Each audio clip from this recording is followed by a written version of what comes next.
tamko la Imanina.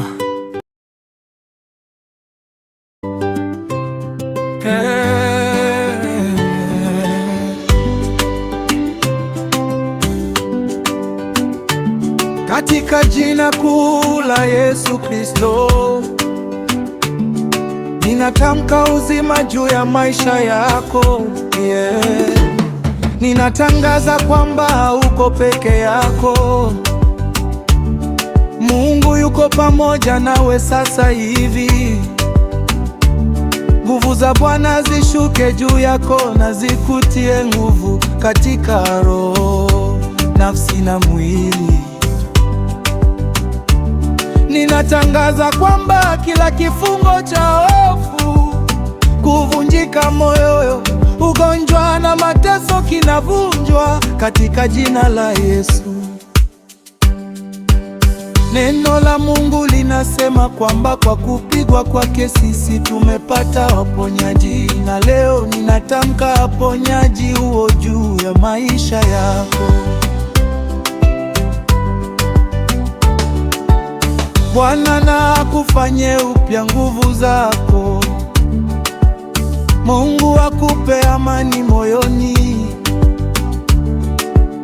ufahamu katika akili na urejesho katika mwili wako. Kila mzigo na uondolewe, na kila mlango wa tumaini na ufunguke mbele yako. Ninatangaza imani juu ya maisha yako.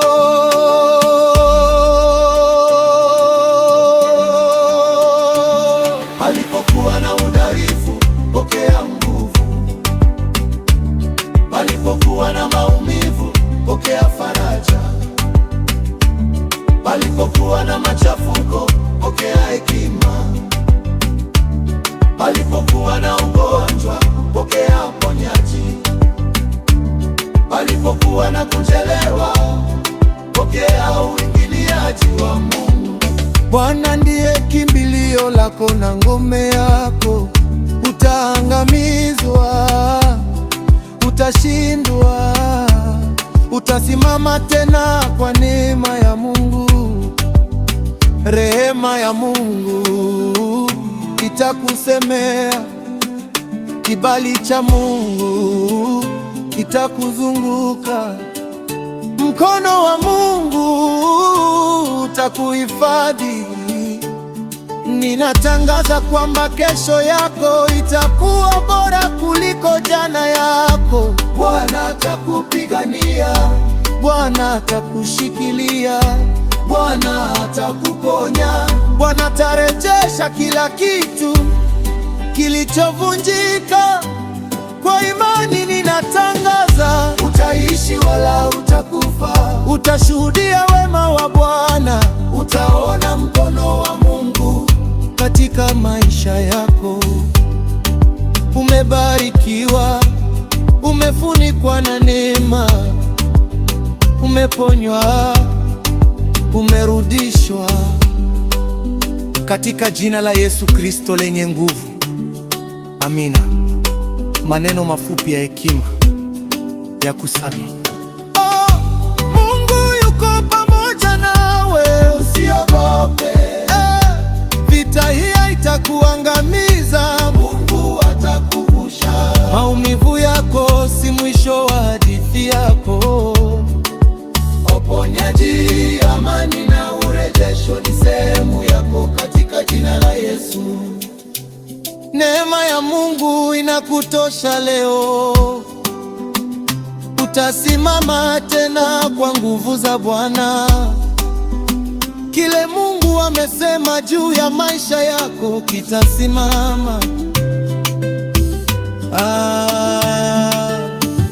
Maisha yako ni ya Mungu na mipango yake juu yako ni mema. Sala fupi. Baba, katika jina la Yesu, ninakuombea mtu huyu sasa hivi. Nguvu zako za ponyaji zimguse kabisa. Ondoa kila maumivu, kila hofu, kila mzigo. shambulio la adui. Mjazie imani, ujasiri, amani na nguvu mpya. Uwepo wako uende mbele yake na kuleta urejesho katika kila eneo la maisha yake, katika jina la Yesu lenye nguvu. Amina. Hey. Apostle Jan Muloverio. Apostle Jan Muloverio. Amina. Apostle Jan Muloverio. Amina. Apostle Jan Muloverio.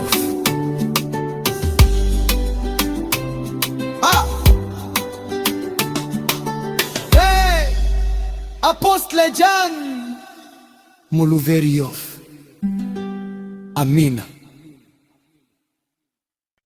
Bosepelaka tango nyonso kati na nkolo, nazongeli yango lisusu. Bosepelaka.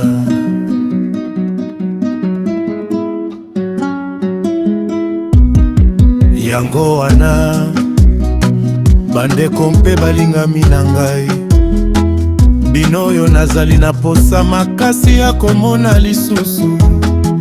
Bino oyo bozali esengo mpe motole na ngai, botikala ngwi kati na nkolo. Batoli ya suka do nasengi na ebodi mpe na sentishe ete bazala na makanisi moko kati na nkolo.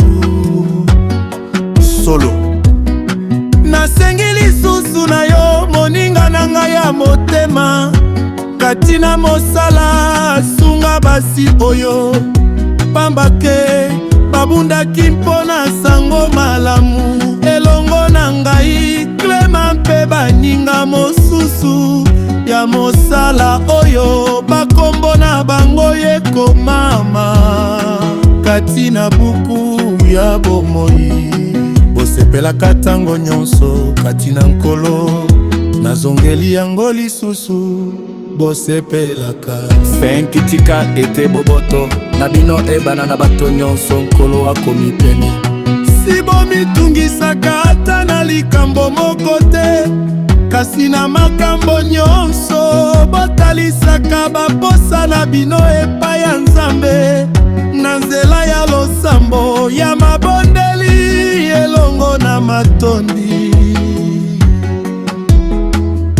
Sete bongo kimia ya Nzambe oyo eleki bososoli nyonso, ekobatela mitema na bino mpe makanisi na bino kati na Yesu Kristo. Bandeko, mpona kosukisa tikete makambo nyonso oyo ezali ya solo, kitoko, sembo, peto, makambo oyo bato bakoki kolinga, kosepela na yango, kolula mpe kokumisa ezala tina ya makanisi na bino. Bosalela makambo nyonso oyo kolaki, bozwaki, boyokati mpe bomonaki epai na nga. Mbongo Nzambe ya kimia kozala elongo na bino. Matonde ya polo 10. Nazalaki penza na esengo mingi kati na nkolo, wana botalisaki ngai lisusu bolingo na bino solo. Bozalaki kokanisa kosunga ngai, kasi bozangaki nde libaku mpona kokokisa yango.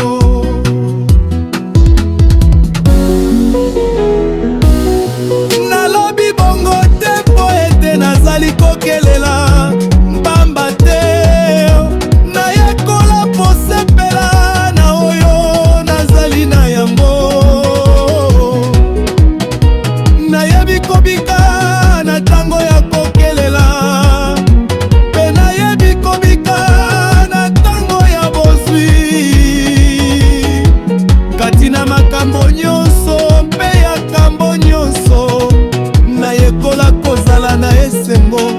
ezala soki nazali na bilei to nazangi yango,